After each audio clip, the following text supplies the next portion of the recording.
se deslocar do estabelecimento onde estava até a Mas sua foi casa. bulinada pelo filho da dona. Não há evidências que comprovam o fato.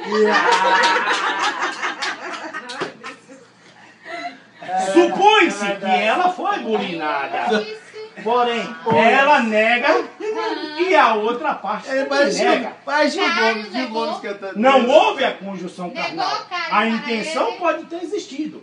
Porém, a conjunção carnal. Fato não ocorreu. O Mas fato, que acordou? a penetração. Nada disso aconteceu, entendeu? Nada disso aconteceu. Então, a partir desse momento, eu falo para Vossa Excelência, vou Está encerrado. para os senhores membros do júri que a conjunção carnal não aconteceu.